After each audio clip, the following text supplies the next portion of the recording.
मोठी बातमी समोर येतेय। बोबदेव घाटात 21 वर्षीय तरुणीवर गँगरेप प्रकरणातील 30 तासानंतरही आरोपींचा तपास लागलेला नाहीये। 3 आरोपींचा शोध घेण्यासाठी पोलिसांची 25 पथकं वेगवेगळ्या दिशेनं रवाना झालेली आहेत। दरम्यान एका सीसीटीव्ही फुटेजमध्ये 3 जण दिसत असून पोलिसांनी त्या दृष्टीनं तपास सुरू केलेला आहे। घटनेनंतर 15 मिनिटांनी हे संशयित पुढे जाऊन थांबले असावेत असा संशय पोलिसांना आहे। बातमी पूर्ण पाहूया त्याआधी तुम्ही HPN मराठी न्यूज चॅनल पहिल्यांदाच पाहत असाल आणि अजूनही चॅनलला सबस्क्राइब केलं नसेल तर नक्की सबस्क्राइब करा, जेणेकरून आमचे अपडेट्स लवकरात लवकर तुमच्यापर्यंत पोहोचतील। तर याबाबत मिळालेली माहिती अशी आहे की गँगरेप प्रकरण उघडकीस आल्यानंतर पोलिसांनी सीसीटीव्ही फुटेज तांत्रिक डेटाच्या मदतीने तपास सुरू केला। जिथं घटना घडली तिथं मोबाईलला रेंज नाही, याशिवाय 10 किलोमीटर अंतराच्या परिसरात सीसीटीव्ही सुद्धा नसल्याने तपासात अडथळा येतोय। दरम्यान बोबदेव घाटात सासवडच्या बाजूला 3 संशयितांचा एक सीसीटीव्ही फुटेज पोलिसांच्या हाती लागलाय। त्या अनुषंगाने पोलिसांनी तपास सुरू केलाय। घटना घडल्यानंतर साधारण 15 मिनिटांनी हे संशयित पुढे जाऊन थांबले असावेत असा संशय पोलिसांना आहे।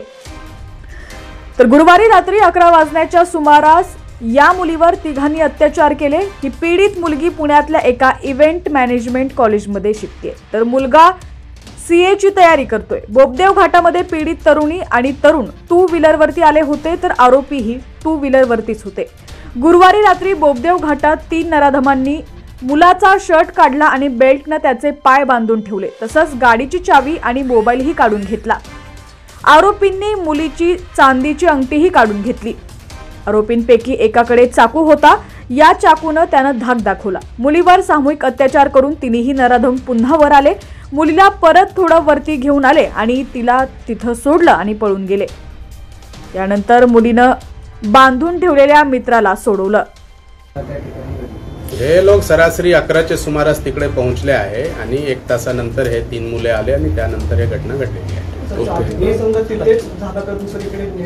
तिथेच म्हणजे त्याच टेकडी आहे, पूर्ण टेकडी मोठी टेकडी आहे, तर त्याच्यामध्येच एक ठिकाणी झालेलं आहे। सर तिथं आपले पोलीस चौकी स्टेशन पोलीस मदत केंद्र बनवले गेले आहे, तिथे आपले लोक जाऊन वेळोवेळी व्हिजिट करतात। म्हणजे प्रत्येक वेळी तिथे लोक राहत नाही, परंतु वेळोवेळी जाऊन व्हिजिट करतात आणि तिथे जे काही म्हणजे पेट्रोलिंगचे आहे प्रकार ते करतात। सर वय किती आहे पीडितांचं आणि आरोपींचं?